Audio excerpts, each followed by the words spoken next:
All right, then for our main topic, this is something I've been championing for a while. I'm a big fan of this franchise, surprisingly to myself. I don't know if it's as surprising to you guys, but we are talking about the Conjuring Universe. This All is of them. The entire franchise, except for The Curse of La Llorona, which is... By choice. It is dumb that is included.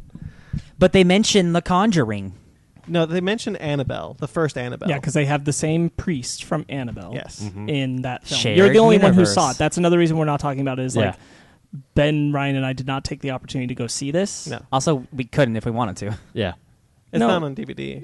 No, I mean like when it was in theaters. Oh, when it was in theaters, yeah. Because it was Before just we- recently. No, yeah. The connections to the Conjuring franchise are so slim, you cut out 10 seconds and it's not a Conjuring. The only movie. reason I kind of wish I had is because that director is now directing Conjuring 3. Yes. So I kind of wish I had seen it. Yeah. Just to have an indication of that. That's Yeah. spooky. So we're just not going to touch on that one. But, whatever. Yeah. We've seen the other 6. Sayonara. La Yes, so we've Llorona. seen the other 6, so I figure we'll start in release order, Sounds good. which would put us with The Conjuring, the Yep. one that started the whole thing. So what do you guys think about The Conjuring? Ben, you've seen them all recently for the first time. Yeah. And that's some spooky shit. Yeah. I like The Conjuring a lot. I saw The Conjuring. The Conjuring is actually the only one of these movies that I saw opening night in theaters. Yeah. Because it came out long enough ago, 6 years ago? 2013? Just about, yeah. Yeah, I saw it with some friends, and I was like, oh, man, this is a good classic horror movie. Felt really old school Yeah. the way the horror movies that I really like slow burns, like jump scares, because it's got to be a jump scare But movie. not reliant but not on jump reliant. scares. Yes, exactly. Which some of the other movies in this franchise do rely on, which is a shame. Yeah. I think, especially going through this, because the whole last week I've been watching these films, and even when we went and saw It last year, and I was very uncomfortable for It. I think I know what my defense mechanism is against these type of horror movies. Is that I put it in a way. This is gonna sound really weird, so forgive me. Wouldn't be the first time. Yeah. What? I forgive you. Go ahead, Ben. No. I put these films as I look at them as they're all dungeons and Final Fantasy games. As in because I told you there's the scene in The Conjuring 2 with the nun where Valga's coming out of the painting. That reminds me of a boss. We'll get there. Yeah, but I know, that's but incredible. that scene reminds me of a boss fight in Final Fantasy 15, and especially in the nun, the whole abbey. That's a freaking dungeon. Final Fantasy talk this week. Yeah, that's what. So for me, it's like I just grab a sword. But you think, but that's focus on The that's Conjuring. but that's my defense mechanism, especially The Conjuring, especially with the witch, because obviously in fantasy games you fight a bunch of witches, like obviously The Witcher. So we're introduced to probably one of the two most interesting antagonists in horror I was going to films. say, sorry, real quick, just about The Conjuring also. I think I'm just like Ryan, that Conjuring and Conjuring 2, I think, are the only ones I went and saw opening night. Yeah. Because I was just really invested at that point. I saw Annabelle Creation a little after because I had no faith in Annabelle, and then I heard good things about Creation. So Matt, our friend of the podcast, Matt, gave it a shot with me, and real happy with that one. The only two I saw in theaters were, before I saw The Nun, was The Conjuring and Annabelle. And because of who I saw them with, I didn't go see any of the others in theaters until The Nun came out, and I was able to marathon them again and watch them. Oh. I really like this franchise. I think it's really solid. The Warrens are great characters. They are fun characters. I really like Patrick Wilson and Vera Farmiga in The Conjuring. I really like how, especially the setting for the first Conjuring film. I love that the creepy house in the tree. Like it's just a family moving into their new house. Like when they find the cellar. And why was it boarded up? Who knows? Yeah. One of the things I want to say, it's scary. I mean, yeah, there's jump scares, but scary because you see one of the girls is staring at especially James Wan. I noticed in a lot of the Conjuring films is that the thing you're supposed to be looking at is in complete pitch black. Everything else is lit except for the area that's supposed to be. So it's like there's a thing over there, and then every time a character goes into the darkness and they come out, like there's nothing here. You're just like. This is a good thing. What's going on? This is really good that we're an audio podcast because I'm going to make an audio noise. But when we're when the mom thinks she's playing hide and seek with her kids, hide and clap, and she goes into the cellar like, is there anyone down here? And you just see from behind her the hands come out. And you're just like, oh shit! That's the spookiest moment. That part got me. I'm like, what? Yeah, I remember in The Conjuring, one of the iconic pieces of imagery that worked for me was the sheet of laundry Yeah. that flies up onto the. That felt very Hammer horror to me, which is one of the reasons I really liked when it. it flies from the clothesline. From the clothesline onto the and window. No, because it flies from the clothesline onto a Somebody figure that's not for there. a moment, Oh, yeah. and No. then up to. And then when away. you see it launch from the window, when it flies away from the window, you see her in the window. You see the witch in the window. I don't remember that. I don't think part. so. No, I don't but think that's true. Pretty No. sure. We just watched No. them. No, because then yes, I remember specifically because this is a really good, terrifying moment for me. How it goes from the clothesline to the figure, then flies up, and then it's on the window. And when she looks up at the window, it flies away, and you see the witch in the window, and she turns and walks to the house. Yeah, it's a really good moment. I'll take your word for it. I don't remember that. No, but I do remember calling that scene because I watched it with Ryan and Sparks, and I was like, "Hey, is this the scene where the sheet's gonna fly and we're gonna see that body or something?" And they're like, And we were like, Yeah. no. no, and then it was. happens. I'm like, I knew it. You have a better memory for someone who hasn't seen it. That's great. Trailer. It was a trailer shot. Oh, yeah? That's the thing because Yeah. I remember seeing the Conjuring trailers, and back then I hated horror films. I'm like, yeah, I'm not gonna go see that. Screw that. Yeah. I also like the side characters. I always forget that there are side characters in in the Conjuring films, like Oh, yeah. work with the Warrens. Oh man, I love the side characters in the original Conjuring. I forgot all about them, but the cop and the guy who sets up all the equipment. Oh, yeah. yeah, I love both They're those fun guys. characters. Yeah, They are. and so The Conjuring, the first one is, the start of this franchise. James Wan directed it. We'll talk about it as we get further on, but there is a clear quality drop when James Wan is not directing these movies. James Wan is such a good director, and he uses cameras, and he uses lighting, and he uses even actors better than all of these other movies. So, they're all good in their own parts, but, the two Conjuring movies are the true standouts. Yeah. And I'm like, because we watched them all just back to Yes. back, so wow, Conjuring, Annabelle. Conjuring 2! La Llorona. You know what I mean? It's like James yeah. Wan is such a control and such he knows exactly what makes these movies good, and I just wish he directed all of them. I want to say the hard hit for me, especially in the two Conjuring films, is that I fear for the family. Yeah. The family that the Warrens are trying to Yes. help. I care about them. I want them to survive. I don't know what it was. and you're happy that they do. Yeah. Yeah. I don't know what it was in Annabelle, kind of jumping ahead to Annabelle for a second. I mean, Annabelle, I thought Annabelle was fine. The characters are dull. They were- That's yeah, the thing. exactly. You don't Well, care about the that's, like, the characters. one that's part- my problem. But Annabelle, the first Annabelle, I rewatched it because I needed to figure out oh wait, there are characters in this movie. The first Annabelle, Not the really. characters are so boring. You forget about them. Like the Well, only and we'll time, get there. the only time I got really scared for someone in Annabelle was when Annabelle Higgins shows up and she stabs the mom. Right. And we'll talk about Annabelle when we get to Annabelle. But in the Conjuring one, what the Conjuring one establishes that I think the franchise overall mostly has going for it is two factors. One is not only does it make you invested in the characters. Again, I'm saying mostly, just broad general statement. It tries to make you care about the characters that you're following, and usually succeeds. And it casts really well with its young actors. Yes. Its young actors are incredible, and that's a big difference because there's a lot of horror movies that whiff on that. Oh, yeah. And not only that, but the Conjuring one has 5 kids. Yeah, there's a and lot the of kids Conjuring in that. 2 has 4, and they're all good.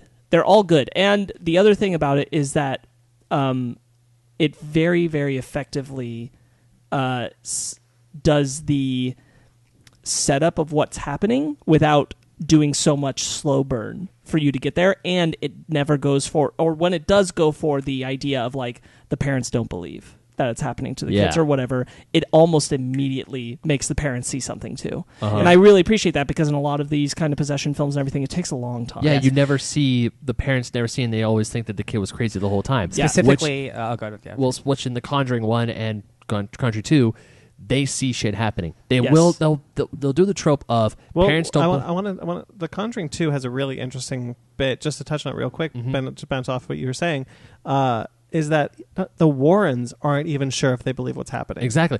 Even I think it was in the first Conjuring film where the Warrens are at a house and they tell the family there. It's the leaky pipes? Yeah, it's the just a leaky pipe. It's Yeah. like, hey, Yes. there's normally Yeah. always a rational explanation for something. Uh-huh. And then they go to the other house and they're talking about wait, is the knocking always in threes? Does it Yeah. always stop at dawn? Uh-huh. It's like a checklist, and then they're like, okay, something is here, but we just need to double check. Yeah. Yeah. And I like how the Warrens are like, we want to believe you, but also there's normally some people do hoaxes. Yeah, and they hoax and us, sometimes it's not what you think it is. Exactly. Yeah, one of the things I found was interesting looking into the past of the Conjuring films, of how it started, was that it was initially James Wan was going to direct a remake of the Amityville Horror, which is a Warren case. So famously, it is the most famous. The most famous Warren case, because there's been a dozen half films about this case. And through the development of the film, he was like, well, this has been done to death, but nobody has told the story of the Warrens. Why don't we just do a story about them? And that's where that came from. So and I think that was genius. That was the best idea he had. The Conjuring 2 does this as well. But with the Conjuring 1 especially, what I think made this kick off so well is that it does two other things I think are exceptional. One is that you're following the family and the Warrens at the same time. Yeah. Most other possession films, because the Warrens are important characters, but like most other possession films have you focus on the family, and then like the person who comes to help shows up halfway through. Yeah. But you don't have a backstory on them, so you're not very connected to that character. You're like they're the saving grace kind of person, but in this you're following what's happening with the Warrens at the same time. So you're following these two simultaneous narratives, and they work really, really well. The other thing that I think they do really well, specifically Conjuring and Conjuring 2, is it feels like you're just stepping into the lives of these people. It doesn't feel like drama is set up in the family's lives for drama's sake. They feel like real people who you've just stepped into a moment we just in their turned lives. The camera on. Like a great example is in Conjuring 1, there's the oldest daughter who clearly wasn't happy with the move, and she makes a comment about it, but it's not a main point of the story. No. It's not a driving narrative that like keeps them apart. They don't make a big focus on issue. It. They're just like,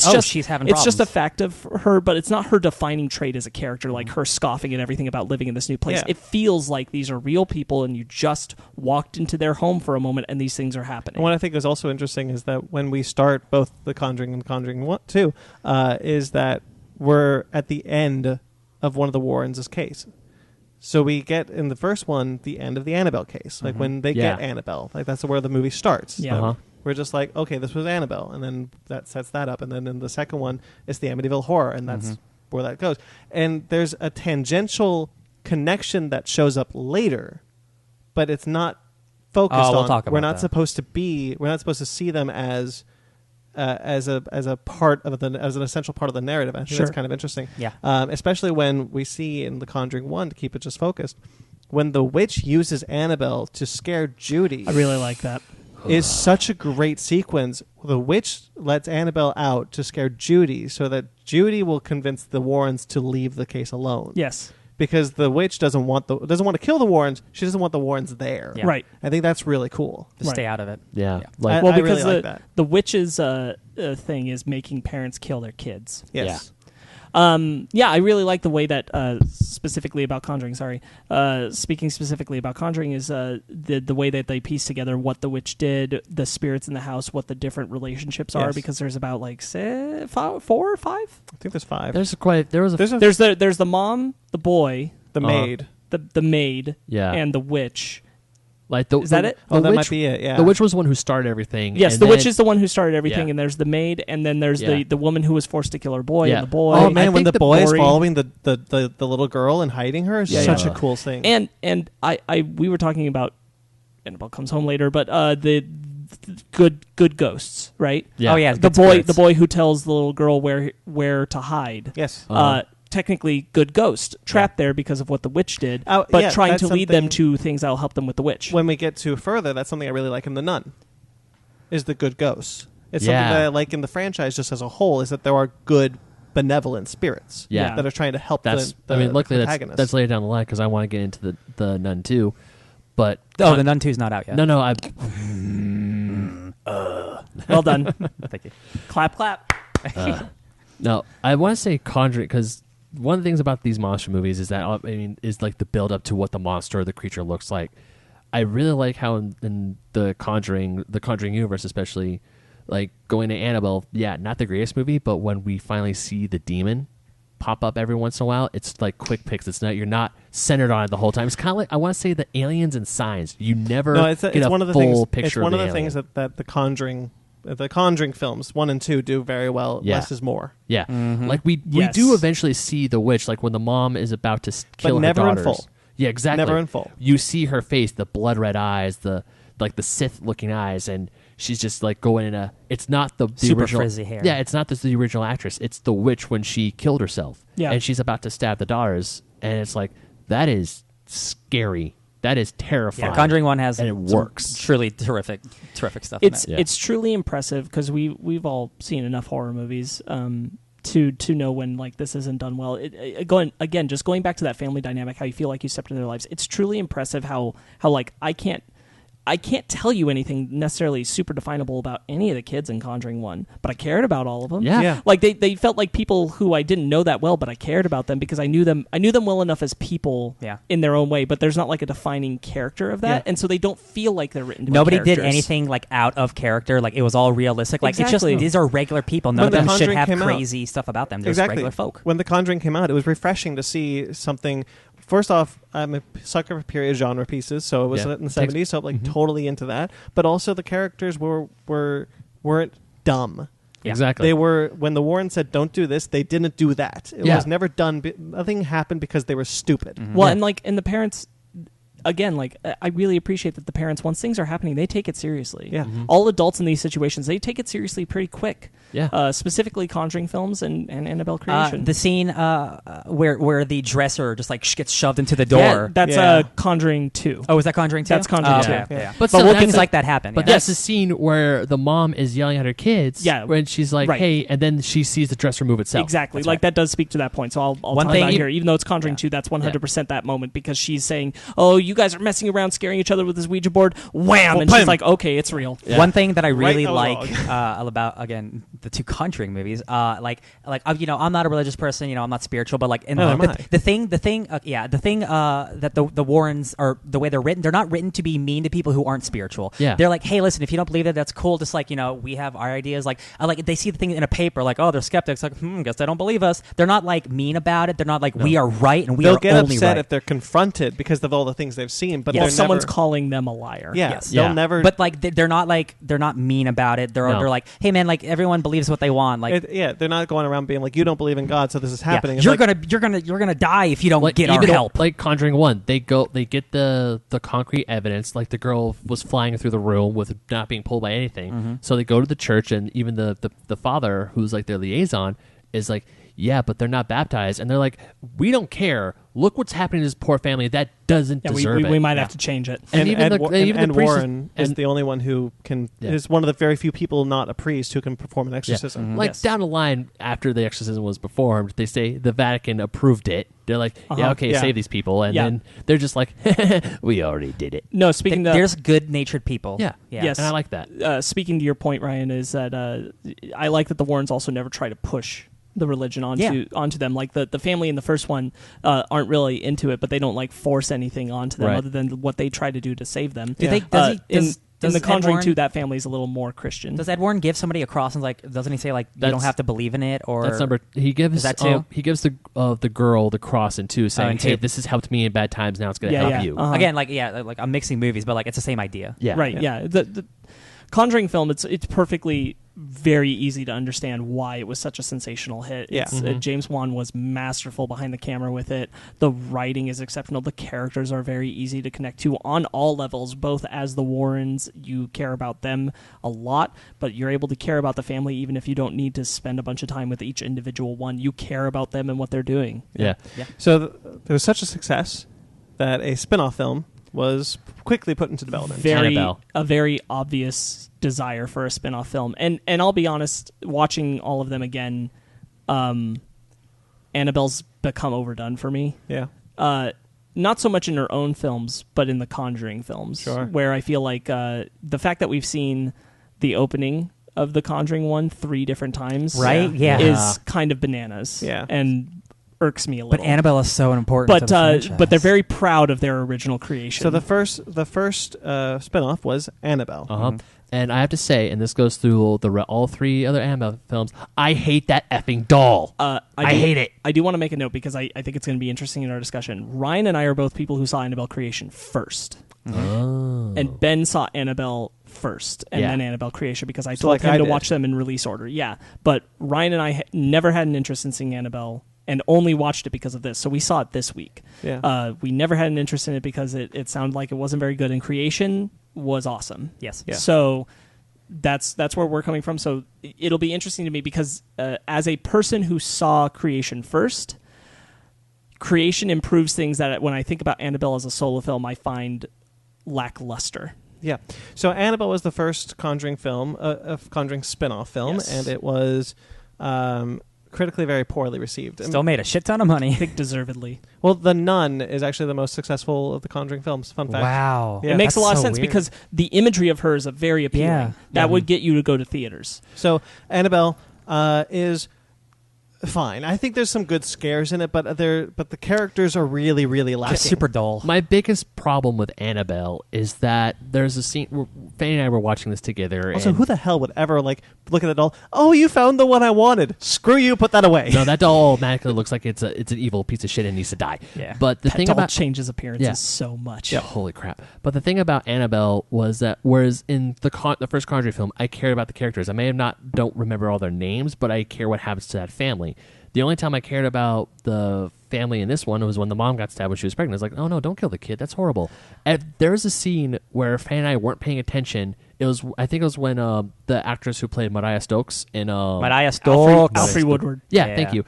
She was telling about how she almost killed herself because of her Yes. daughter. That scene, I must have been a good scene, but we It was a good scene. we didn't. So see it. there's another good scene I really like. You go first. No, go ahead. Oh, Go so ahead, there's please. another scene I really like in Annabelle is when the priest had taken Annabelle Uh-huh. and then gets in a car accident and Now then that- shows up No, and then one of the Not a car accident. He goes He gets to to the the church. steps of the church and he gets thrown back. You're right. Before he walks in. You're right. So and then when he shows up at the family's house and he's turned around, it's like, Father, what are you doing? And you Yeah. just see him and it's like, she needs a soul. I forgot the exact. May Uh-huh. God have mercy Yeah. on your soul. May God have mercy on your soul. I think that's actually a truly chilling. Yes, sequence. I like that moment too. It was that and the scene under the apartment buildings in Pasadena. 100%. That was the best scene of the whole Oh, movie. you mean when in the storage areas? Yes. Yes, With the that, cradle? that is the only thing that I find truly memorable from Annabelle is that entire sequence. For me, there's Yeah.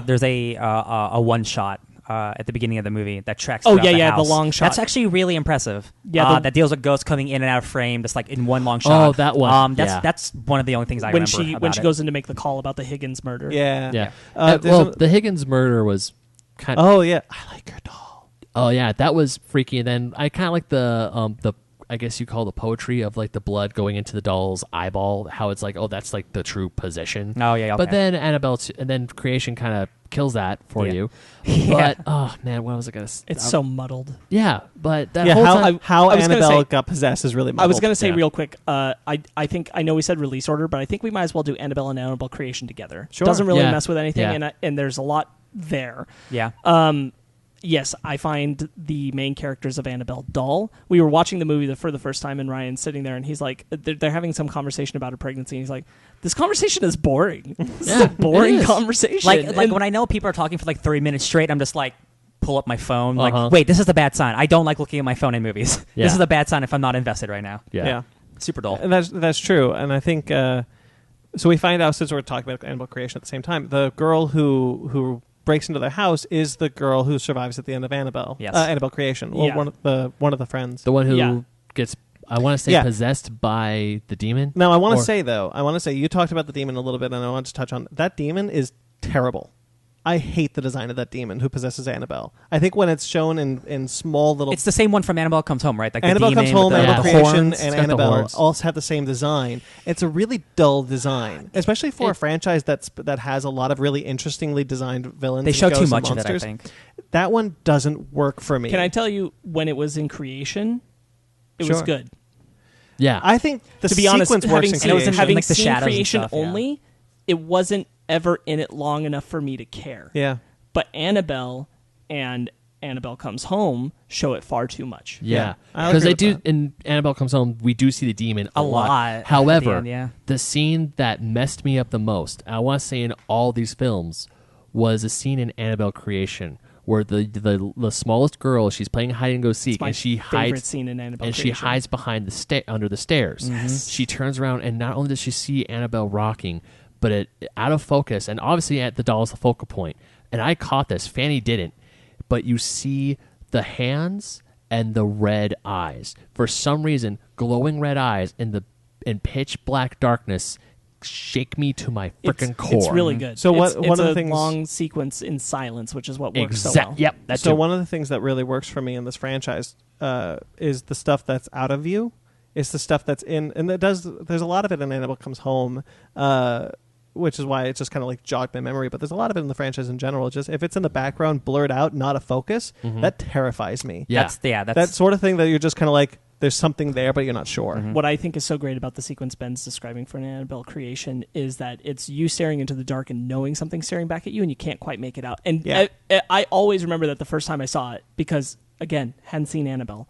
What I pictured of the demon is something more Jackal-esque. Okay. That's what I saw. So the moment that it actually finally appears, it's a little disappointing. Like for me, because I saw like a good jump scare that got me in Annabelle was the demon hand that comes out in the darkness and holds on to or it's like a quick look of its blood red eyes and it's like its evil smile.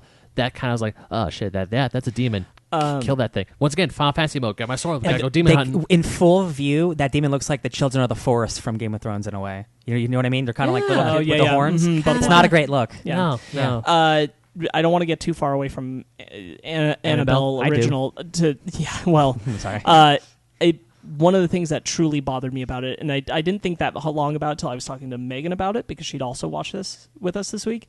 Alfre Woodard's character is just there to die. Yeah, absolutely. And I hate it. Yeah. I absolutely hate it. either. Opposite of the things we've talked about, everything in Annabelle is characters I don't care It's about. sad because she elevates the movie just because she's so good. Yes. But they do nothing with her and kill her off. It's actually, you know what's, because I know Annabelle creation takes place in the 1960s. I mean, in LA during that time, I want to say it was a little more tolerant. I was really scared. Annabelle creation is 1955.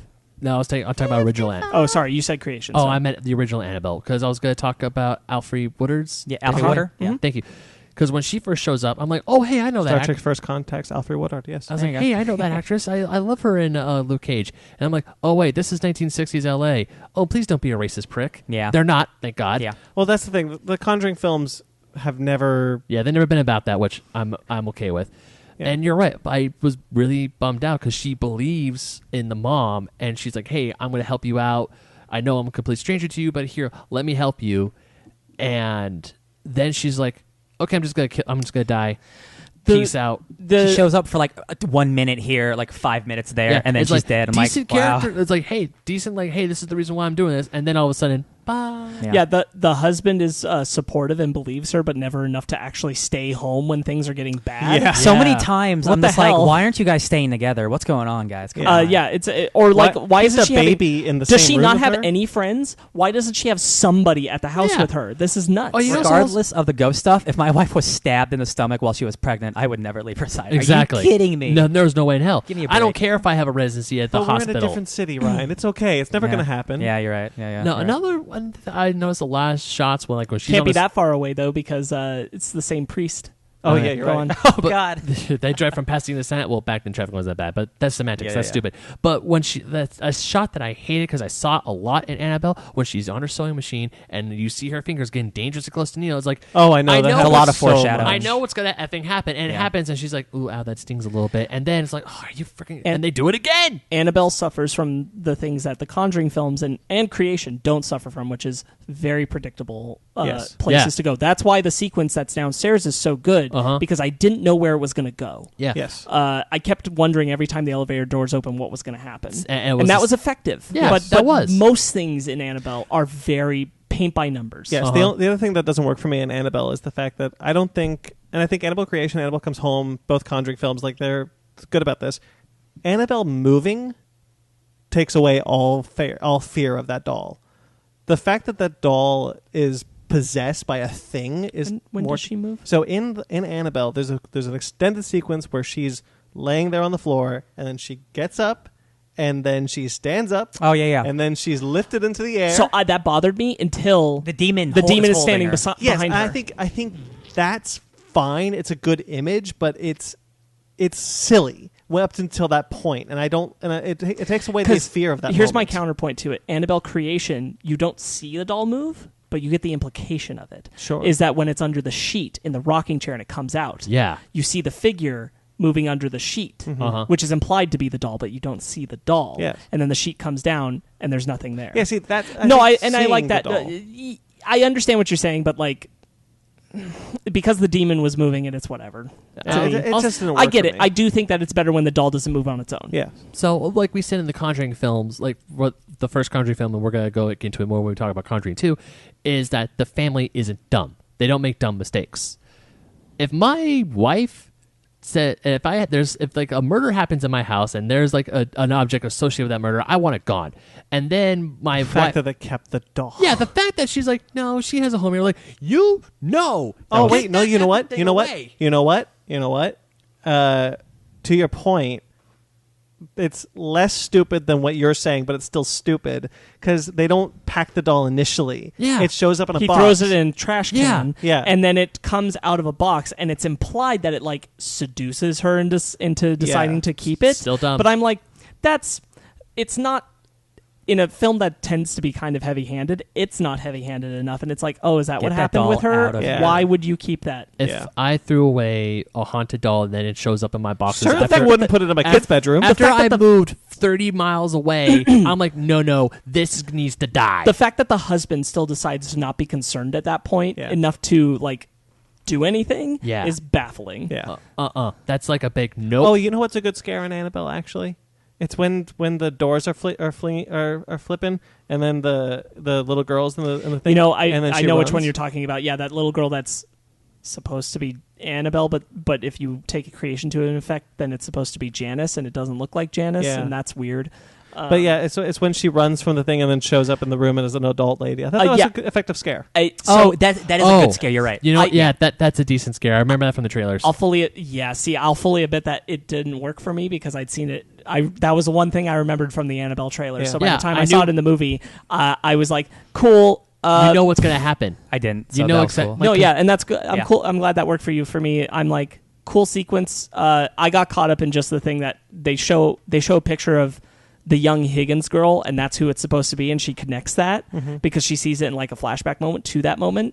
But now we know because of creation that's supposed to be Janice, and they do not look alike. She does look like the ghost of Annabelle Mullins, if that's who it was supposed to be, but she's literally being shown a picture of the kid the Higgins had, Yeah, who at the time is still supposed to not be an adoptive It's all daughter, but their connected. actual daughter. yeah. And this starts to build into, because we're going to talk about creation, this starts to build into a problem I have with this franchise now as a whole, which is a lot of like retconning to Yeah. make it look more connective and seamless, and it's not thought out ahead, and it feels ham-fisted when it happens. I agree. And so we get to creation, which creation I think is number 3, honestly. Out of all these films, I put creation number Yeah. 3. I put it at number 2. Ooh. Number 3 for me. Yeah. I think it's 100% quality. I think it does all the good things that The Conjuring does. It has unpredictable scares. It doesn't go for the jumps easily. It uses excellent, terrifying sequences. I care about all of the It's characters. better the Nun movie than the Nud. Huh? It has a Nun cameo, which I think is better the Nun movie than the Nun. Oh yeah, the picture. Yeah, I thought that was cool. Yeah, I just didn't need it. But I care about all the characters, both the Mullins, who lost their daughter. I care about the sister, who's looking after the orphans. I like all of the orphan girls. Yes. I really appreciate them.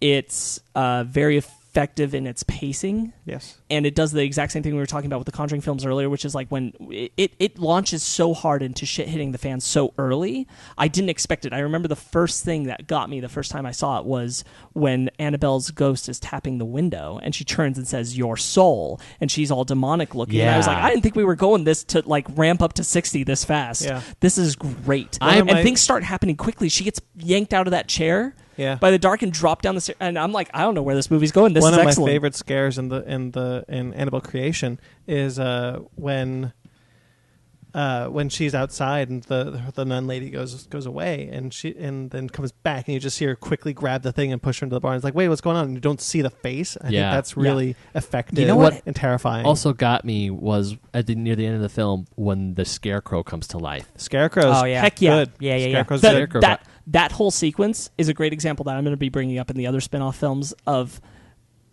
not using jump scares and using actual tension to create fear is when Carol is trying to stop the lights from going out Yeah. Yeah. in the shed after she's been chased by the scarecrow. And that's the one time where we really get a good look at the demon, and even then it's still in dark. Yeah.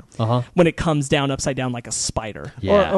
Yeah. Another. Sorry, the actual scare I really liked in Annabelle is when she's in Annabelle's room, or Belle's room. I think they call her B. Belle. B. They call B. it B. Aw. They call it B, and we're not really cued into it. It's Annabelle.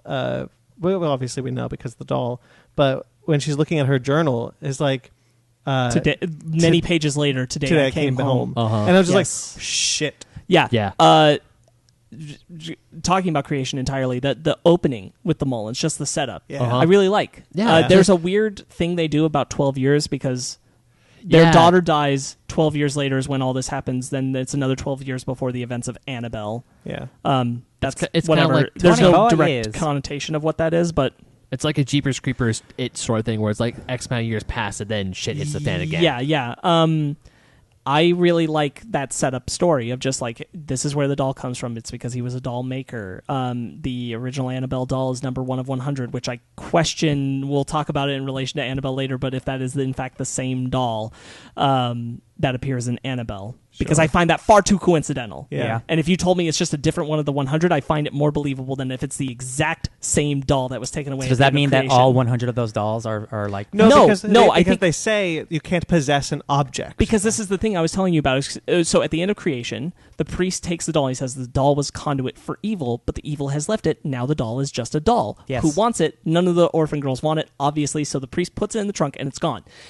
If you go by the logic that is a different Annabelle in Annabelle, then the possession does happen when Janice, who is now Annabelle Higgins, her blood goes into the eyeball of the doll, and then it's possessed again, and And it's a when different she- doll, and that's fine. And then with me. when she was adopted, she had that doll. Right.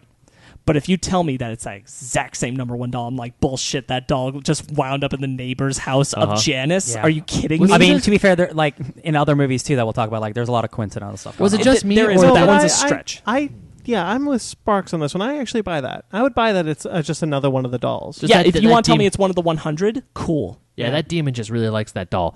But also, I forgot what I don't know if it was Annabelle or Annabelle Creation, where the doll itself, like when the demon kept coming back in more and more frightening pace, the skin got grayer. I think that happened in Annabelle for sure. I want to say that happened in Annabelle. Definitely 'cause, happened in Annabelle. It happened in Annabelle. Okay. It was after the trash.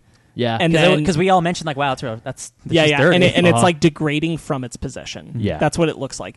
Yeah, for me, Oh, the I mom find in it. the I find basement? it a more entertaining, dramatic irony for the demon if it's a different doll, and it's like, Yeah. are you kidding me? The demon's just like, really, this doll again? Yeah, When like it's all like hitting the fan and they're trying to run through the house and trying to escape, and then when she goes down the dumbwaiter with and sees the mom of Annabelle Higgins, yes, and Ooh. she's like lopped off at the waist. yes, crucified to the wall. Yeah. that's messed up. Terrifying. Love it. Even Everything related to the setup of the mom is an excellent sequence. yeah, it is because I like especially it. because you think she's evil. Yeah, Oh, yeah. I thought she was, and then we finally figure out that they were just trying to get to see their daughter back, and that's when the demon was like, "Ooh, I could get these guys." And they can never see they never see their daughter, just hear her. Yeah, so this Exactly. is an Oh, important yeah. distinction to me. We keep seeing the spirit of Annabelle, but it's because I had to have this like breakdown.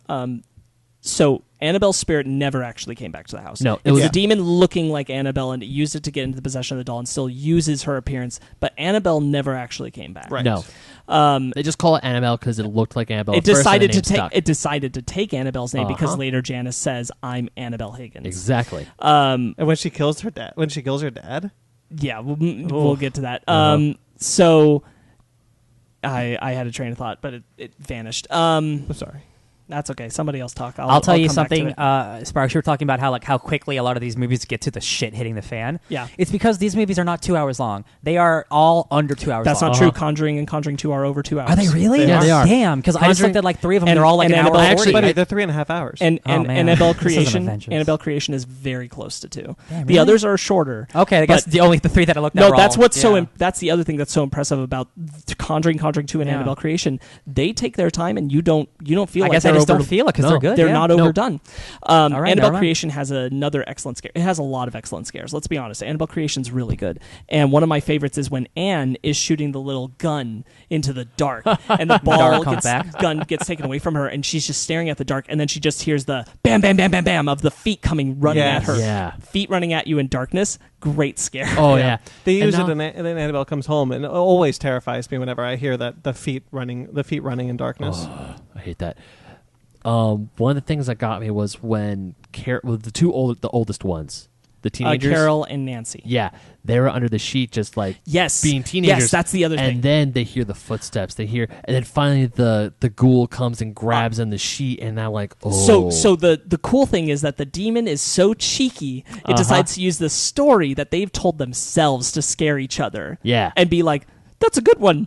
I'm gonna make that happen. And so it takes the bell sound and it makes that image real, which isn't real about her. You know what was interesting is because about like ramping up action is when in any other horror movie it would be like a slow burn. Like first scene we'd hear the footsteps, second scene, but like the moment that happens and we see her face through the curtain, you're just like, shit, we're here now. But her silhouette approaching from the other side in the light, and they're already freaked. And mom's face Carol is so and Nancy terrifying. are on edge from there on. Yeah, it has shifted their characters for the rest of the film because of that.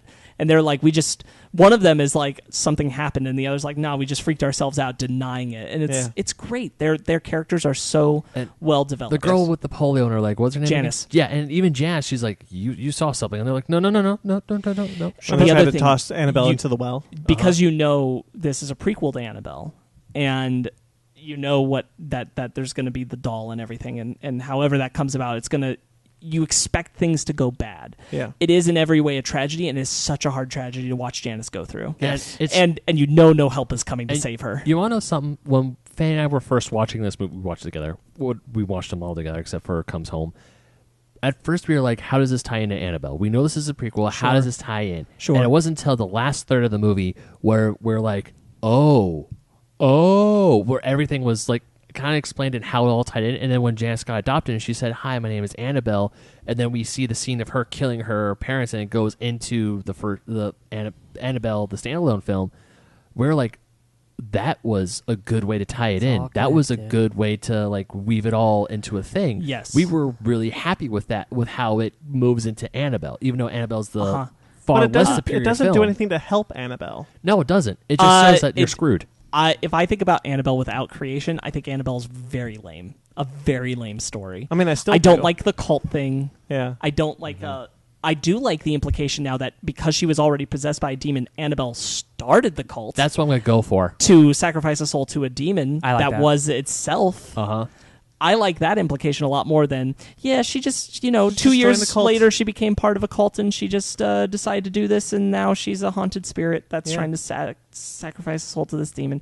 I like this better. I like the implication that she got possessed by a demon, and she went into hiding, and she got adopted, and then she built herself up, and then she built a cult.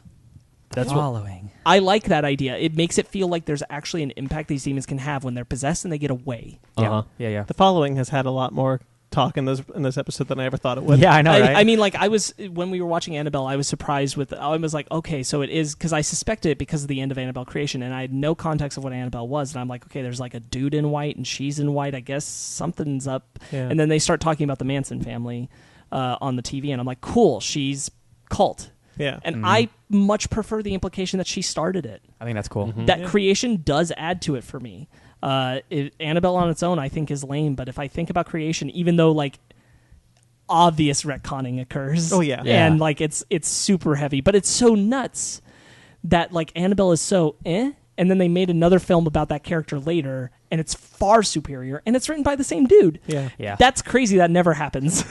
I definitely think creation adds much more to Annabelle, but you're right, Annabelle is not that good of a movie. The sequence where Mr. Mullins tries to take on the demon by himself is brutal and sucks. And I love the way that he comes about it. Again, like these characters feeling smart, like he has a very natural way of realizing this is happening in the house. He suspects it up to that point. Yeah. But he has a very natural way of realizing it. Because Anne says, I'm worried about these things, and she's explaining like, her room was open, this blah blah blah, and he's like, no, the doll, and then he immediately goes to take care of the situation. The doll's like, I'm on top of you. Even the then, demon. like even when the door opens up, and you see all the papers on the wall. I immediately knew, like, that's Bible. That's the Bible. And fans like, what are those papers? I'm like, I'm pretty sure it's the Bible. And then they show how, I know it's not her name, but we call her Eowyn the whole time when we were watching this. It's the same actress. Oh, Robin Wright. Yeah, thank you. And how like she was explaining, like, hey, this is what happened. She tried to steal my soul, tried to save my soul, so we locked Annabelle away in a room. And when you see her face revealed, so great, awesome. so great. And then 5 minutes later, crucified up on the wall. Yeah, that's right. Just messed Yeah. up. I never. And you feel bad. I always feel like dumbwaiter scenes can be misused very easily. Yes. I don't feel like the one in Creation is. It's just used as a tactic for her to escape Janice, who is possessed at that point, and she goes down, and then it uses Annabelle's mother to get at her, and she goes back up and she gets grabbed by the sister, and I really like that. Yeah. I like that the sister, once she's aware of it, immediately tries to tackle it and take it on, and it doesn't go so good, but like she does. That whole thing, the way it gets triggered, I really like, because she just finds Anne taking the doll away from Janice and throwing it in the well, and she follows her out there, and she's got the whole like sound of footsteps chasing Anne, and she's looking great. back and there's nothing there, and then the doll tries to pull her down into the well, and the sister's immediately like, oh, okay. Yeah. Got it. And then it was like, what's going on?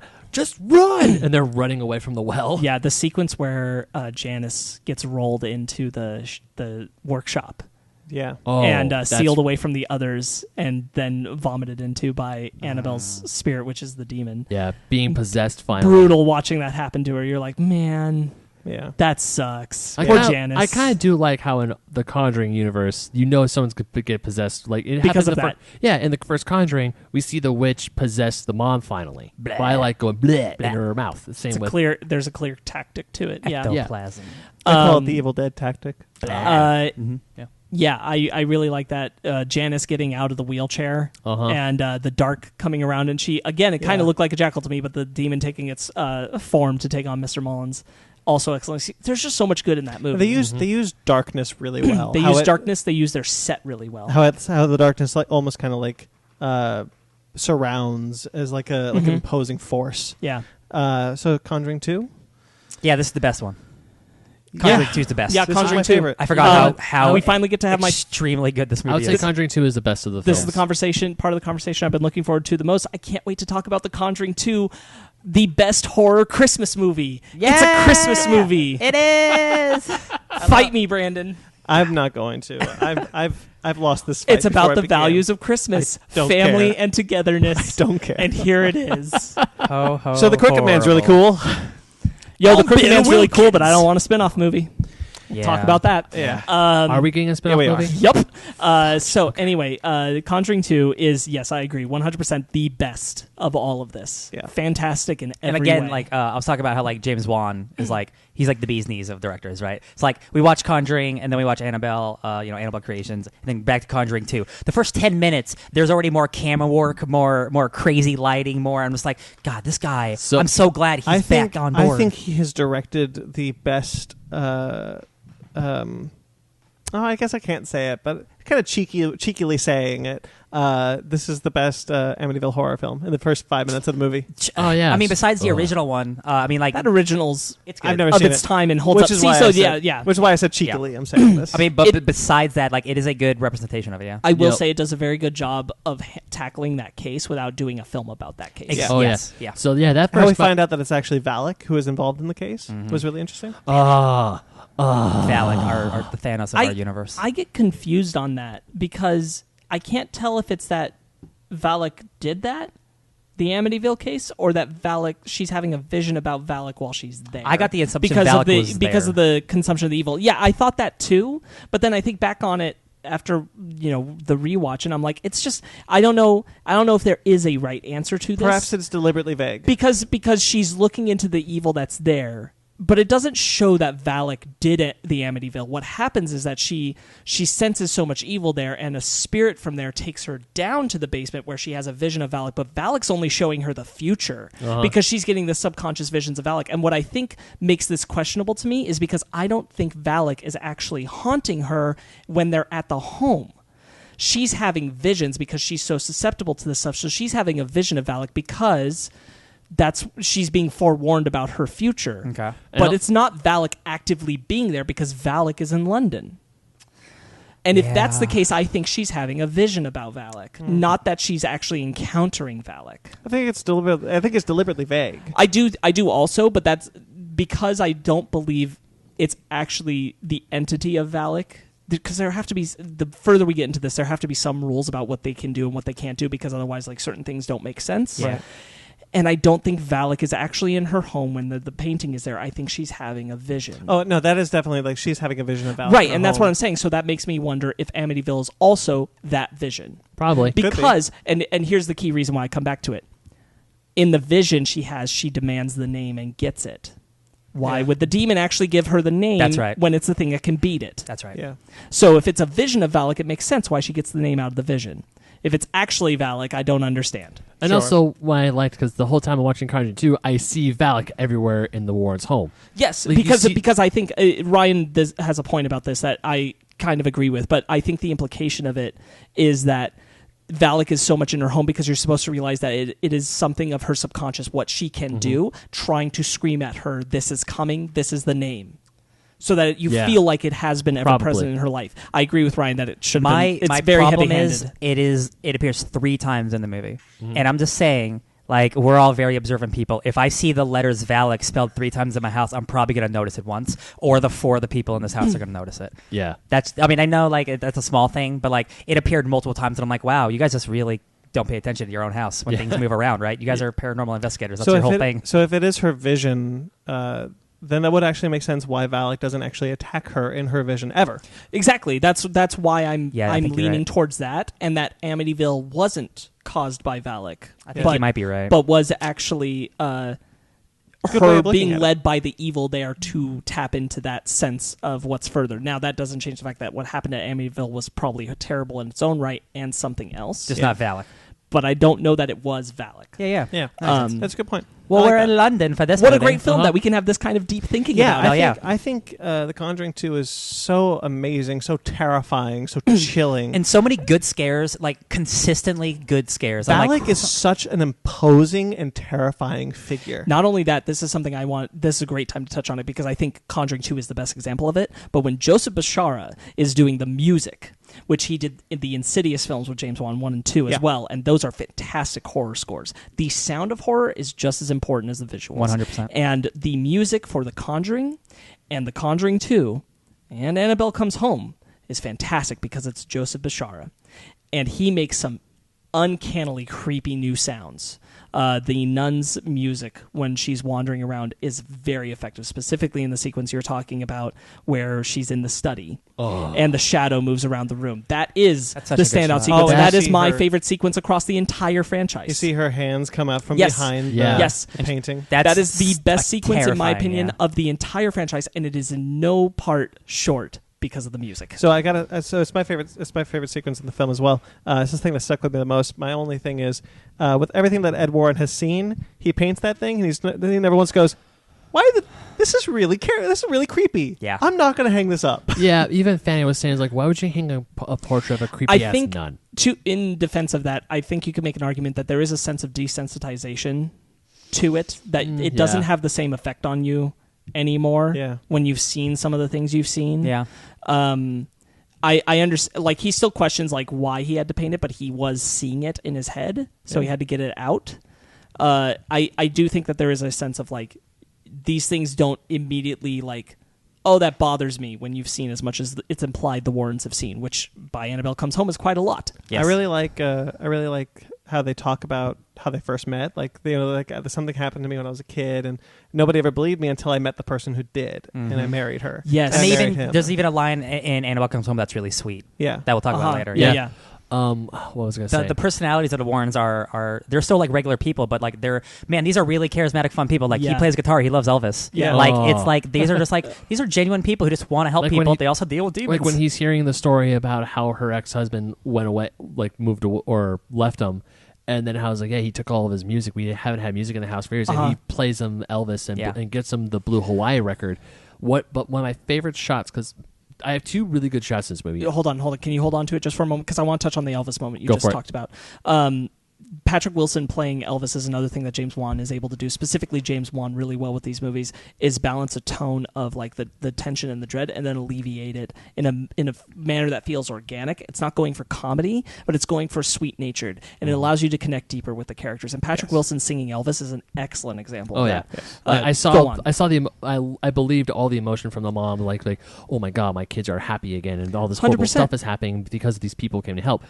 But 2 scenes, because my favorite scene in the whole Conjuring universe or a sequence is the demon with Annabelle under the staircase in Creation. However, I love the scene with the nun in the study because that scares the daylights out of me. Final Fantasy 15 boss fight. But also so many props to James Wan's camera work of when Patrick Wilson is talking to Bill, where you see Bill go from the girl to Bill, but he is never in focus. It actually took me 2 watches to see that had happened. Yeah, because when it's they're in the foreground with their eyes closed and they can't and looking away, and you just slowly see her transform into Bill. And I thought that was so cool. And him talking, always out of focus. Patrick Wilson always in, and it's a great conversation. It's a great scene. It's a long shot. And then finally, when the spirit leaves, and you see the girl go back to normal, and it's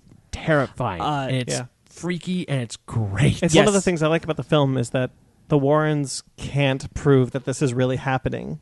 Yeah, because they want to. But that's one of the fun aspects of this movie. Like the cops are there and they're like, "Oh, we don't want to deal with this. This is crazy. Yeah, get out of here." Well, then you get that one girl who's like the skeptic the whole way, and then she comes in and she says, "Oh no, she's faking. I got proof. Here it is." The cops, when they come to the house, we can tell chair people no one moves over, and then they're immediately cuts to them walking out of the house. It's like, well, there's not a lot that we can do about that. Yeah. I love it. I love that these are demons who don't like give a shit who's in the house. They're like, no, we're doing stuff. Specifically, this movie. Love it. It's like ghosts are doing shit all the time in front of people, and there's like, oh, this is just really happening, I guess. And Valak, much like the witch, wants the Warrens away so badly that she's willing to force the girl to stage things and speak through Bill. That's something that'll come up later. I'm talking about that sequence where it is excellent. It's a fantastic sequence. It's what James Wan does so well. Is it's not these jump scare things. It's this tense, uncomfortable imagery scares that he knows how to do, and he knows how to do them well. Yes. And that's what makes the Conjuring films stand above all the others, in my opinion, in this franchise. Is when we watched it, we all watched it together, but I had to take off and go to an orientation. So I missed the last 30 minutes. So I rewatched them last night. In order to get to that 30 minutes, I was going fast forward through because I didn't have scene select because it was digital. Anyway, when I hit that sequence, watching that in the little clip that shows up at the bottom of the TV and fast forward, that was something. Because I watched the transformation happen much faster that time, but it's still effectively disturbing to see. The body morph and stuff? Yeah, especially because it's one held shot and you're like, wow, that's crazy. If you have the opportunity, watch a fast forward of that scene. It's just interesting to watch the imagery. I think that the scene's excellent the way it is, but it is interesting to see it when you can see it so clearly happening. Yeah. Really good. Yeah. It's brilliant filmmaking. It really is. Let's use just Conjuring, because Conjuring 2, it takes stuff from the first Conjuring film, but I want to say it amps it up a little bit more. Like the scene where the girls are across the street and the neighbors, but it's only the mom and the one who's being possessed in the house still. And then the Warrens show up and they walk in the room and there's all those crosses in the room. And then eventually later, when it's like a wave, all the crosses start turning upside down. Interns. I made this. I made you made that joke.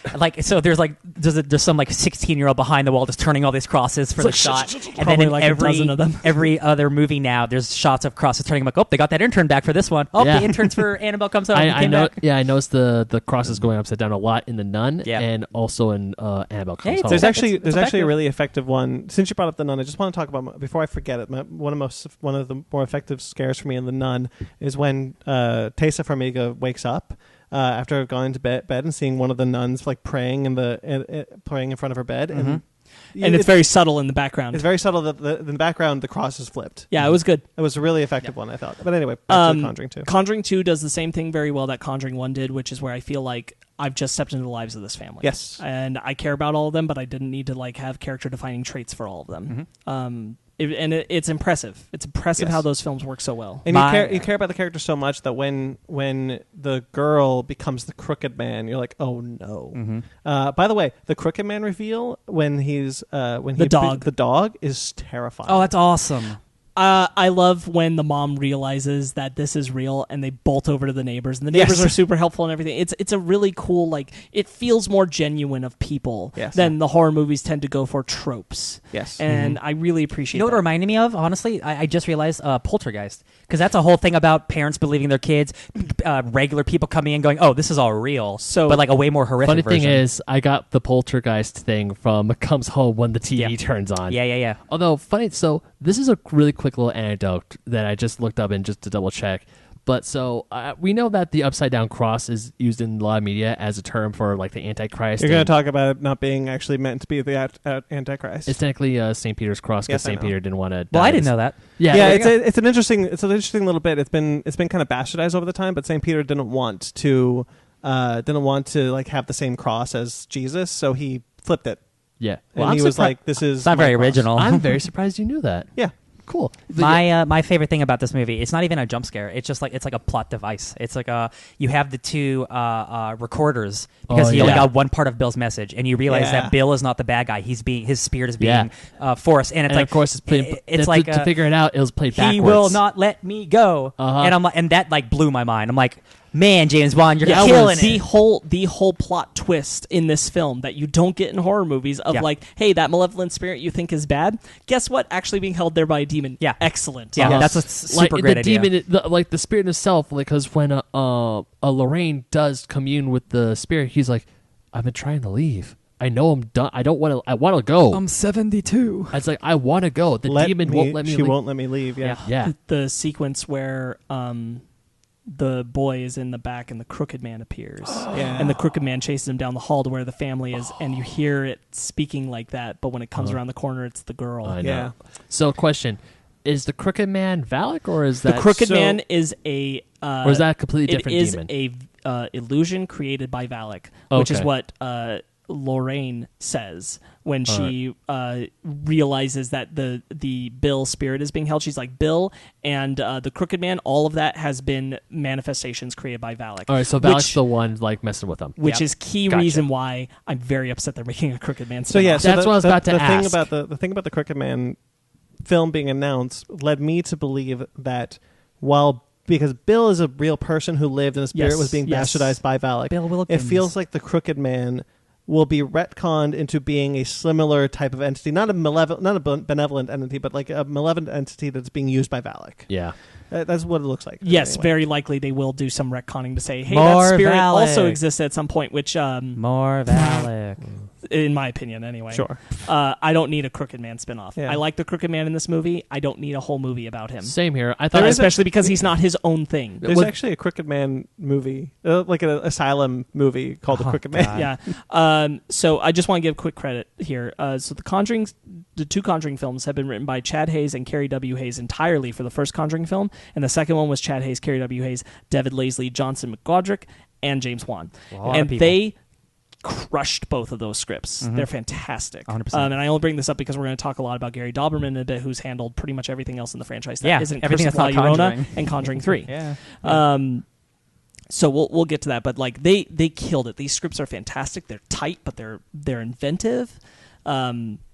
Again, like the thing is, I remember going into Conjuring, going into Annabelle Creation, going into Conjuring 2. I didn't know where it was going to go. Yeah. And that's very strong. And what I think is so impressive about Conjuring and Conjuring 2 is they're very bloodless. And I mean that people aren't killed, and yet they're very effective horror films. Yes. Even though you don't see people killed. I mean, even it goes though back on a to rewatch you won't see people killed. One time I had seen a change in how we create horror films. I had noticed that there was a big change for a long time, horror films, the bad guys won at the end. Primarily because they wanted sequels, but also because that was the way to go with them now, because we've seen all the ones where bad guys didn't win. Where now the bad guys always win at the end. All the heroes died in either self-sacrificing or just in ways or whatever. And then there was a shift. And I think Conjuring was one of the reasons why that shift happened. I agree. No, the bad guys need to lose at the end. We need to have a sense that good can win again. Sometimes, because Annabelle Creation, it wins. True. But it's still effective. And yes, so in that one, 2 people did die. And I think in the most bloody of these films is Annabelle Creation. As in where we see blood. Our protagonists in Annabelle Creation, most of them make it out. Yes. But there With the exception of the 2 Mullins and Janice. Yeah. But for the most part, the people we care about make it out. Yes. Oh, yeah. And it's very impressive. I think what is, speaking to your point, very much effective about these Conjuring films is that they have established that death isn't the only thing that's scary. Yes. which I think is a lesson that American Horror Story never learned, and why I didn't care much for that show after a while is because they thought murder and death, actual killing, is what's scary. Yes. And it's not. It's not the only thing that's scary. Walking Things Dead? that scare you are scary. Yeah. And Demons are scary. Conjuring and Conjuring 2 are wonderfully effective at using their visual imagery to terrify you without having to murder any of the characters for you to still be scared. I didn't even think about that. Yeah, the kill count in this franchise is very low, Yeah. which is awesome. Yeah. What, especially for Conjuring 2, a lot of Conjuring 2, and even some of The Nun. I remember, I don't know where exactly I heard this, but someone said that when people say they are afraid of the dark, they're not actually afraid of the dark. They're They afraid are of what's in it. Damn it, Brandon. Well, I was we're No, bouncing I off each want other. to. I want to say You it. can still say it. Oh, you can still say it. I'm sorry. No, it's gone now. thought we were doing I thought you were going to say that. the absence of light. No, it's that. It's we don't like Conjuring 1. When that one sister, when the two sisters in the room, she sees something in the behind the door. It's dark. The girl goes in, comes out. We Nothing's don't know there. what's in it. Yep. Yes. The encroaching darkness. Yes. I want to say in like every time when Valak shows up, the encroaching darkness. Before it became overwhelming fog. Yeah, we don't know what is in there. We're terrified of going in that darkness. Yeah, and it's your imagination that is Yeah. so Mhm. terrifying. But Mhm. the Yeah. thing that I think the Conjuring films, specifically the two Conjuring films, have done so well is that you are terrified and your imagination's running wild with what the things are, but it never goes to what you expect. Uh-huh. It never does the typical horror tropes, and it never, like, there's no close the mirror and there's something there sequences. I think the only one I could think of in all of this franchise is Annabelle Creation, and even then, it wasn't ham-fisted. Which is by the way, in Annabelle Creation, that moment when she does figure out that the demon's in Yeah. B, and B shifts into the adult jangly body, but it's still a person and it's love facing that. away from her. Creepy. Yeah. Very. Terrifying. Yeah. But it never goes for like when they're looking in the corner in Conjuring 2, and it's like there's something there in the dark, and you expect something to come out, or for them to turn the lights on. And it's like, that's it. There's nothing. Blah blah. Then it's like, yeah, there is nothing. There's nothing there, and they go back to the beds, and the beds start getting Freaking messed up. out. Like, it throws you into all these different directions of what can be scary. Uh-huh. Yes, exactly. That's It's almost and- never what you're thinking. And of. again, to go back to my main point, like there's a difference between the Conjuring movies and these other movies. Like, Yeah. Even Annabelle Creation is really great. Like, it's still not. I don't think it's the Conjuring 2. It's really good, but No. not the Conjuring movies. Those are like pedestrian. Like, they are traditional horror movies. Like, 3-act structure. You're like, oh, when the jump scare is going to happen. The Conjuring movies, like, really, they try to do something different, and like they know how to scare you. And James Wan is just so good at knowing how to scare you. Yeah. He's I made, think like, almost nothing but horror movies. Even Aquaman has horror in it. It's amazing. Even when Lorraine figures out the demon's name, and she figures out, and she's like, because at first I thought she was ripping up her own Bible, but no, she was like viciously writing it down. Yeah.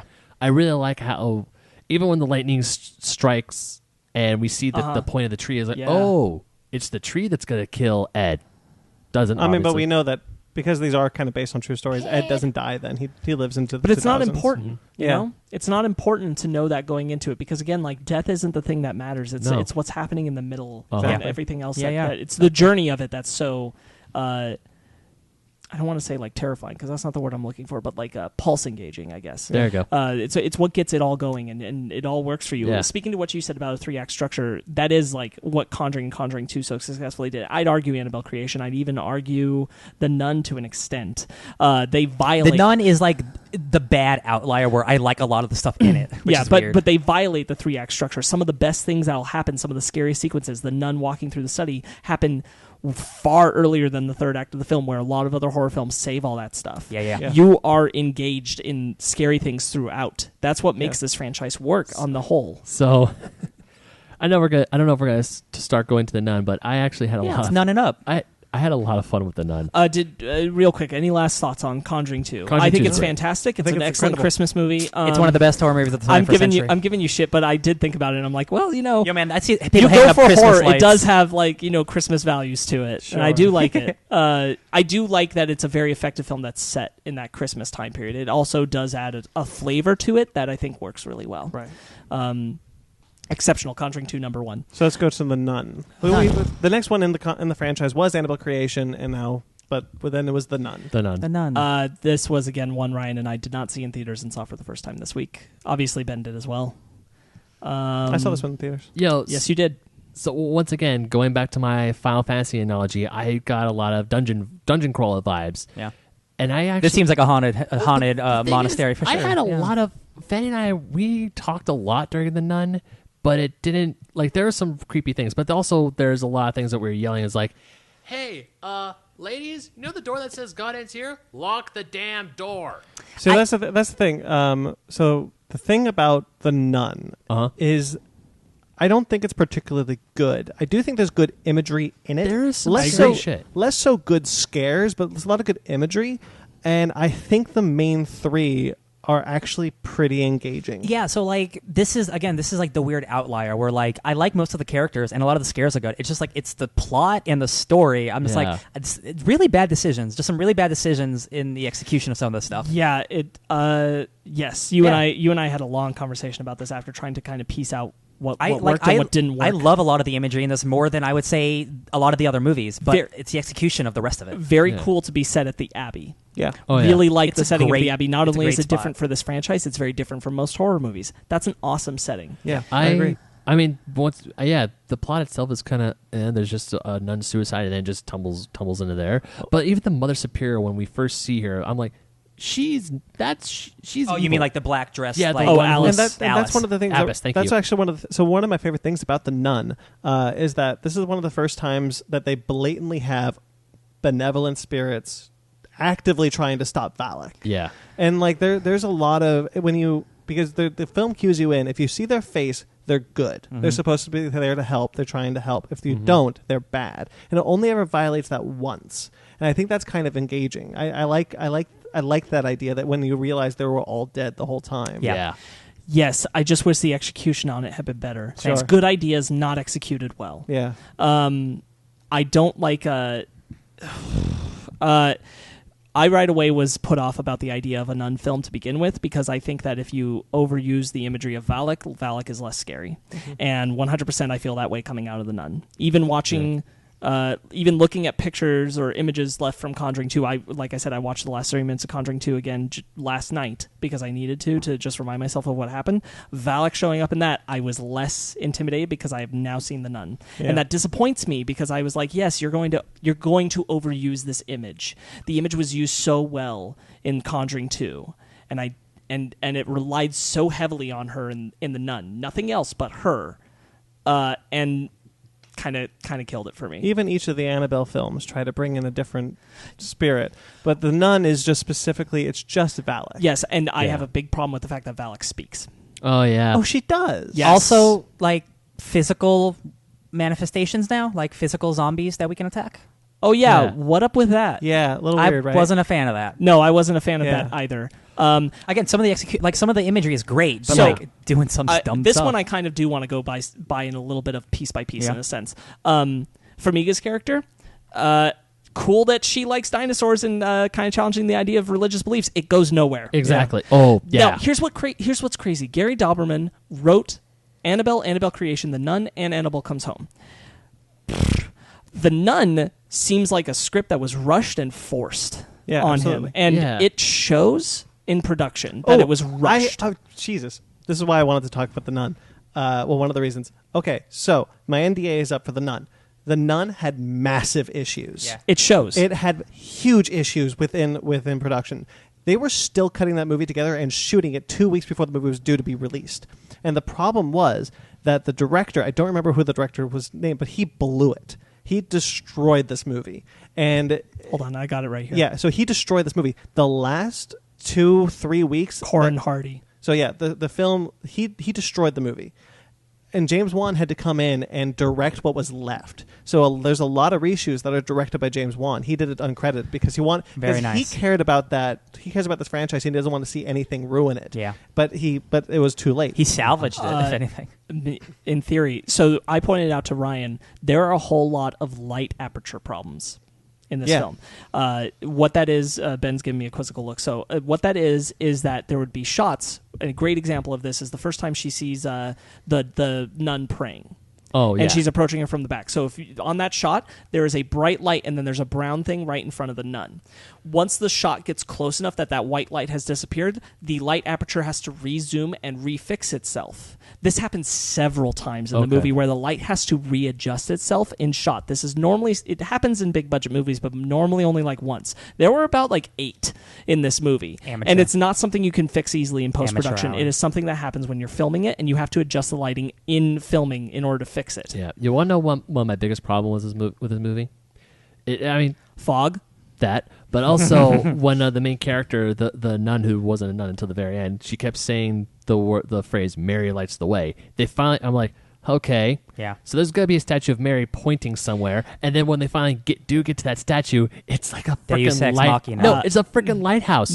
It's Demon straight to the X. damn thing. I'm Yes, like, I are know. you stupid? The Nun is the one movie in this franchise to have a stupid MacGuffin. Yeah, Yeah. You don't like Jesus' blood? No, I don't. I don't. I do like the line though, where the French. Oh yeah. So I will forever say that the funniest line in the entire franchise comes from the nun, and it is primarily because it speaks to my comedic sensibilities. No, I agree. That is hilarious. When the Frenchie is like, "Holy shit," and the priest is like, "The holiest." Yes. No, that's a good line. And I That's just like, good. it killed me want in us- theater. You want us something, Brandon? When you told, because remember you mentioned that before, and then I'm watching it last night, and then when he says the holiest, I'm like, that's where he got it pretty from. good. It kills me every time. Frenchie is a legitimately like fun character. Fantastic. In this. Yeah. I like Frenchie a lot. And, I like it when and the he's just like- smartest until the end. Oh yeah, I like it when he like takes the cross and he goes back Yes. to the Dude, tavern. Dude, he's a baller. Wonderful. Yeah, he's cool. Oh He's yeah, cool. that suicide of the girl doesn't go anywhere.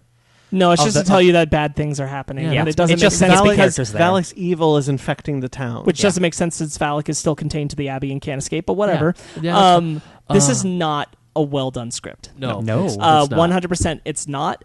The confusion around the nun's spirits who are trying to help her is messy, It's to say messy. the least. I like the fact that they're all dead. Ryan and I were trying to hope that was going to come around. I pointed out to you that one shot where the nun is leaving crying, and I'm like, that's got to mean something. And what it meant is that they actually were the spirits of those nuns trying to help. Yeah.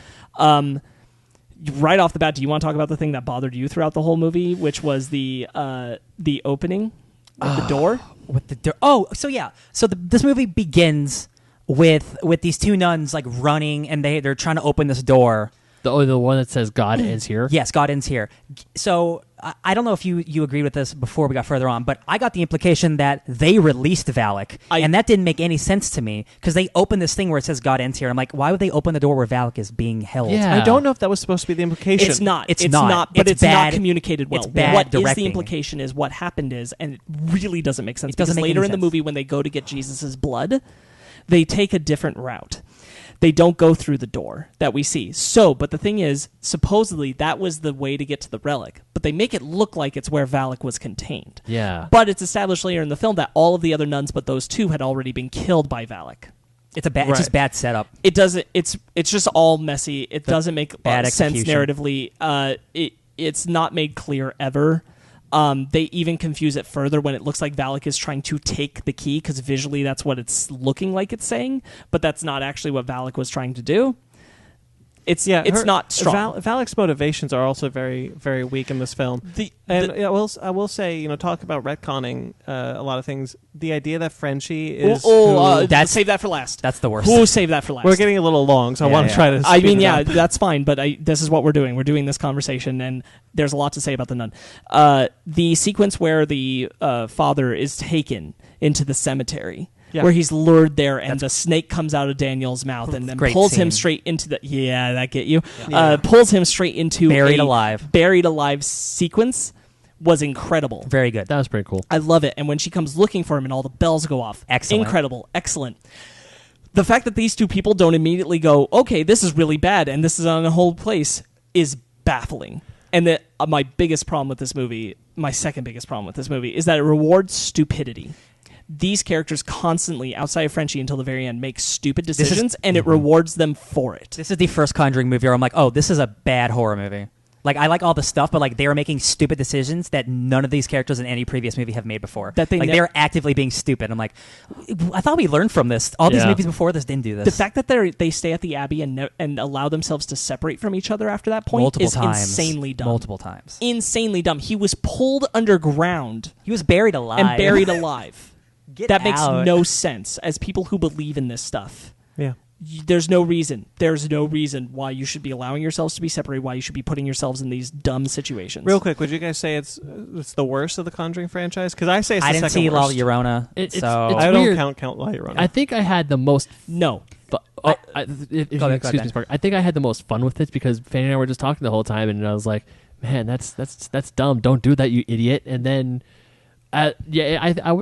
I haven't seen La Llorona, but I would say again, don't count La Llorona. Yeah, but I would say this is the worst one because I think I like this more than Annabelle. Here's the thing. It's more fun. Here's the thing. Yeah. I also agree. I like this more than Annabelle only because I will forget everything in Annabelle if I don't see it again. I already have. I will remember at least the sequence of that we just described of Daniel leading him out and the snake coming out of his mouth and being pulled into the ground. I'll remember that. I will remember the sequence where they're walking into the room and it's very Silent Hill-esque with all of them with the bags of blood and they're turning. Those are incredibly good sequences. I will at least remember those. The plot is terrible. It's not even terrible. There are good ideas there. It's just executed so wrong. Yeah. Right. It feels sloppy. And after what you said, Brandon, about like they were still shooting it. There's that one sequence you were talking about where Valak appears in the mirror the first time behind her, and like the effects are terrible. Oh yeah, and you can see she like grabs the back of her head. There's it looks like a horrible Final Cut sequence of like it's pulsating. Yes. The sequence where the father is being approached by all of the nuns with their faces gone, just like and you can clearly see when the fire hits, it's just the black masks. I'm like, this doesn't is look bad. good. I saw that. I'm like, oh, those are just. And see, the thing is, like all these Conjuring movies, like they're super successful because one, they're good, but they're also made cheaply. But they're not cheaply to be made cheaply. They're cheap because you don't need the money. This is a cheap movie.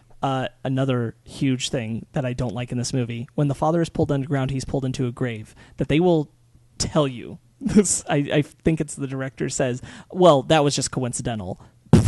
When he's pulled into the grave, there's books in there, and he's like, those might help me, and it has Valak's name in it. Oh, which you're is right. and it's like Valak pulled him into the ground, so Valak pulled him into the ground is to where sabotaging to sabotage Valak, which they Also- don't even use. Also, those books weren't there when he was in the grave. Well, to no, that's the begin whole with. thing. It created an illusion, and then it's he's actually dumb. in somebody else's grave. That's fine. And the tombstone has his freaking name on it. Yes, That's all spooky stuff. All that is spooky stuff. That's fine. But the fact that he gets a book that describes Valak and then they don't use the name, and that Valak showed him that book is ridiculous. Yeah. Ridiculous. I do like how the nun gets Valak by spitting into her interface with Jesus' blood. Yeah. That is good. Yeah. It's cool, but it's not what I wanted to happen. No. I'm trying to think if there's anything else up to that point. I have a personal. This is me, and it does Yes. not ruin the movie thing. This is just a me thing. I don't like that Vera Farmiga's younger sister is the main character in this movie. They're not related. They don't have to be related, but she looks very much like her. This is a prequel. She even has special psychic powers. Oh yeah. I don't think you needed to cast this person's younger sister in this movie because it only, for me, draws questions like, wow, are they related? Is this going to tie into this? When all of these movies are trying to tie into everything,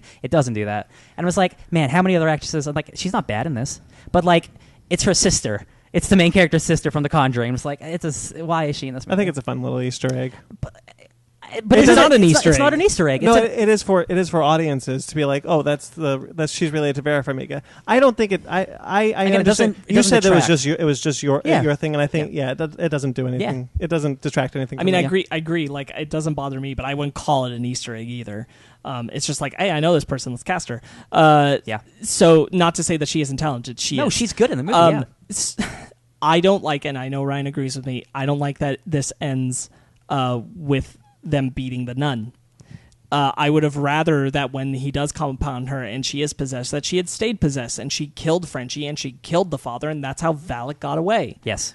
To set up where Valak ends up. That is a more detrimental, powerful ending to me than the way that they take victory over. Again, Valak. in Annabelle Creation, like they lose in that, right? If all these prequels, you need to set up where the bad guy gets to, so they have to lose for it to matter where the bad guy gets to. Also, speaking about music, it super duper bothers me that Joseph Bashar created an incredible theme for the Nun in Conjuring 2, and it's not used at all here. That's so Woof, silly. does that suck? They did establish in The Conjuring 2 that the person that they exorcised with the cross coming out of his thing or whatever. Conjuring 1? Yeah, the Conjuring 1. But it's established in the Conjuring 2 that what that person whispered was the death of Ed Warren. Oh. Yeah. So that what Valak was telling her in the Amityville is also what that person told her that made her want to like stop doing this for a while. So I do kind of see where the idea of that it was Valak still. I do kind of see where that came from, but I don't think it needed to happen that way. Yeah. It's a detractor. I think it's stupid. It's frankly, in my opinion, a dumb ending. It feels very retconny. It feels very forced to put Valak into a pervasive presence of their entire lives. Is this the Maurice part we're talking about? Yes, the Maurice part. Yeah, I didn't like this. I was like, It just felt like the super honestly, retcon. the second he said my name is Maurice, and then we get to the part of Conjuring 1, I'm like, I said, they had to put that bit at the end because when he said his name is Maurice, I'm like, who? Me too. And then Me they showed too. us the footage, and half of it is the original actor, and then half of it is new Frenchie. Yeah, I'm like, and then because I saw that, I go, oh. yeah. I definitely did not need that. But at the same time, it's like, Didn't need it. I mean, it's weird. The Nun is my favorite setting. I love old haunted castles. Yeah. Everything else was just like, this is just kind of fun for me.